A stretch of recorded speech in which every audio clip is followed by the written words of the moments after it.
Picture NATO as a grand orchestra, with each member playing its part in harmony, until Hungary and Turkey start improvising their own tunes. A common thread that ties them together is their growing relationship with Russian President Vladimir Putin, who was also the most discussed figure at the recently concluded NATO summit in Washington.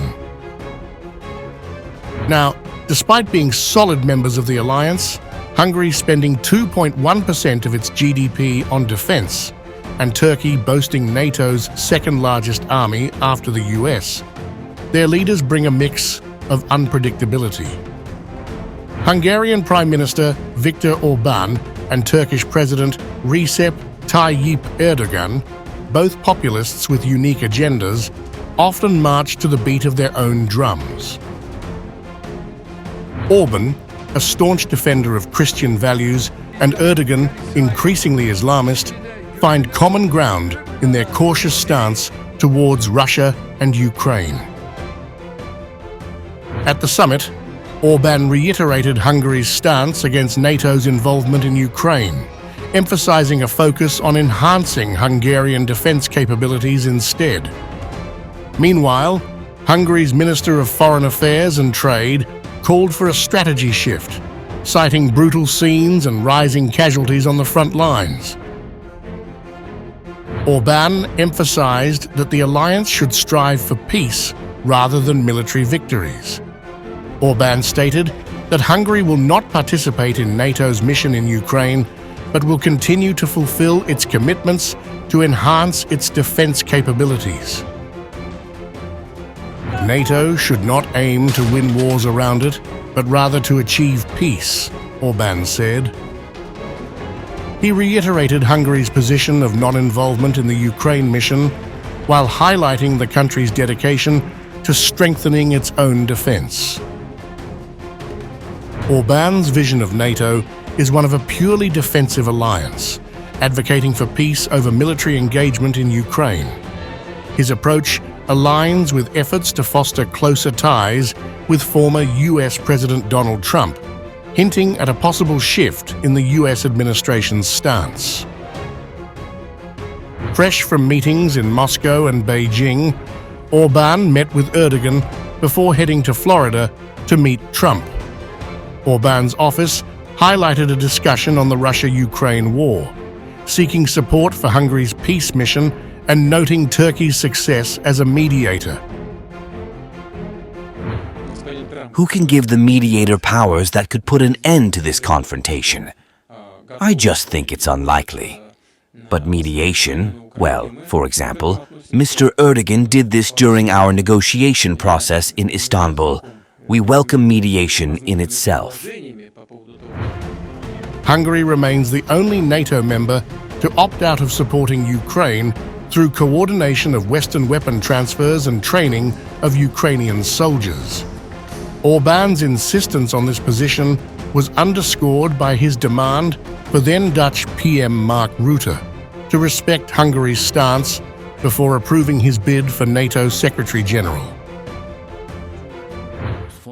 If we don't measure this, if we don't know exactly, then sitting in Brussels we cannot get any closer to peace, because peace does not come by itself. If we think that events are just going on, and that one day there will suddenly be peace, then we are misunderstanding the nature of war.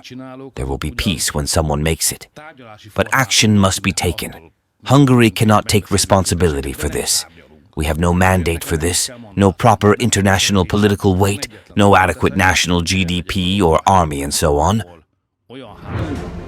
Turkey, too, leveraged its position to demand hosting the 2026 NATO summit, causing last-minute negotiations on the summit declaration. Despite some resistance, the final declaration mentioned future NATO meetings, including in Turkey, with details to be finalized later. Turkey's attempt to dilute references to NATO-EU cooperation saw limited success, given the substantial overlap of EU and NATO memberships.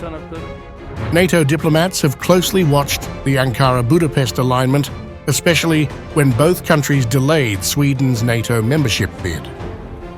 Turkey's quick approval after securing US F-16 sales contrasted with Hungary's slower move, tied to acquiring Swedish Saab Jas Gripen jets.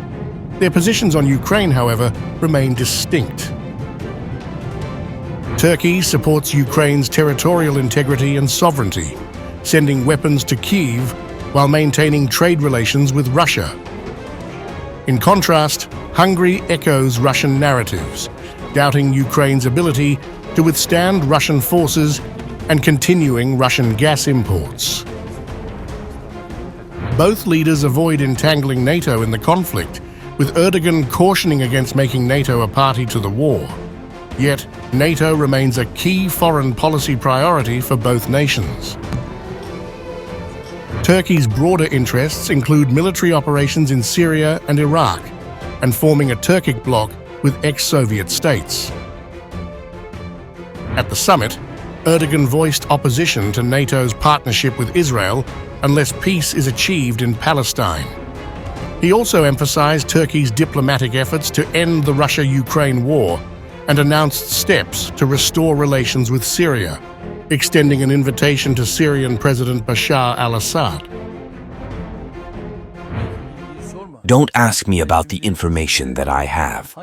I told you previously that I told Bashar Assad to come to my country and visit me or go to a third country to have these discussions about 2 weeks ago.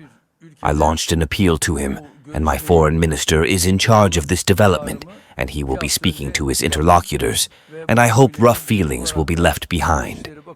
We will surmount those hard feelings and will initiate a new process. Regarding F-16 sales, Erdoğan mentioned a promise from Biden to resolve the issue swiftly, reflecting ongoing negotiations.